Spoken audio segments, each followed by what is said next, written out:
Apa yang menjadi kebiasaan kita di pagi hari setelah sholat subuh dan membaca Al-Quran? Bagi saya adalah sebuah kenikmatan di pagi hari dengan duduk di serambi rumah, menghirup udara yang segar, melihat matahari yang terbit dan hijaunya pohon-pohon. Mari kita lanjutkan pembahasan kita sebelumnya.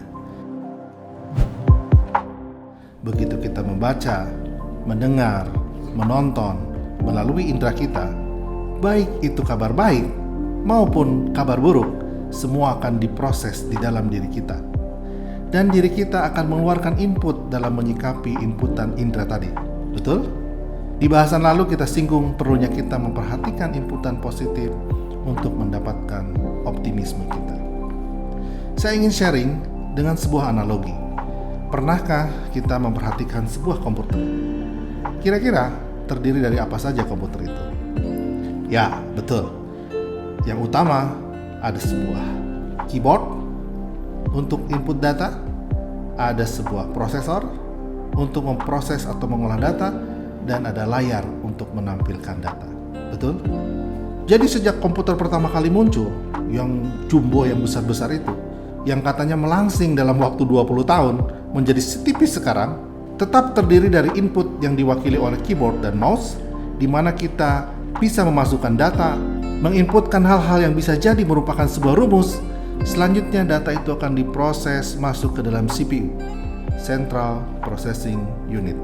Data itu akan diolah, akan diproses, dan kalau kita telisik secara internal dalam proses itu, ada hasil internal yang terjadi di dalam CPU dan hasil eksternal yang ditampilkan di layar, dan kita bisa melihatnya. Secara sederhananya, seperti itu proses dalam sebuah komputer. Dengan analogi seperti itu, mari kita perhatikan proses yang terjadi di dalam diri kita. Inputan kita didapatkan dari penginderaan dan penalaran kita. Kita punya indera pendengar, indera penglihatan, dan indera peraba. Semua itu menjadi inputan untuk diproses dalam diri kita. Ada sekitar 6.000 lintasan pikiran setiap hari yang hadir di dalam diri kita melalui indera ini. Bisa negatif, bisa positif.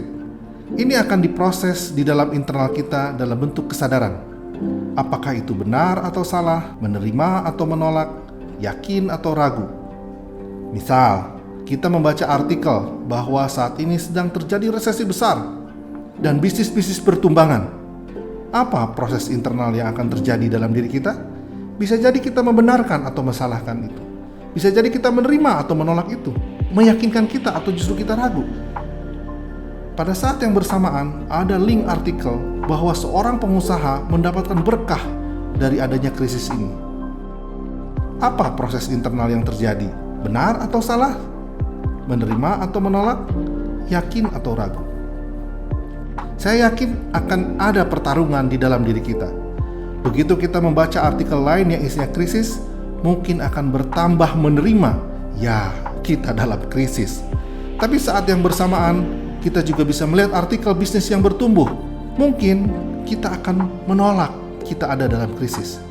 Bagaimana kalau kita membaca 10 artikel krisis dan 2 artikel peluang di saat krisis? Atau justru sebaliknya, memperbanyak artikel peluang yang ada di saat krisis. Bagaimana output internal kita? Tentu akan sangat berbeda, bukan? Tentu rasanya apabila semakin banyak artikel, peluang yang kita baca, justru membuat kita akan semakin optimis. Dalam proses itu, kita akan semakin memahami, memilih, memutuskan, dan melakukan apa yang menjadi keputusan kita dari hasil input yang masuk ke dalam diri kita. Untuk menjadi output eksternal dalam bentuk tindakan.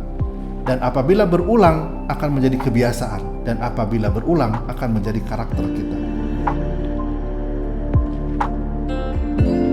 Teman, saat ini kita diuji dengan kondisi yang kurang baik, wabah dan krisis.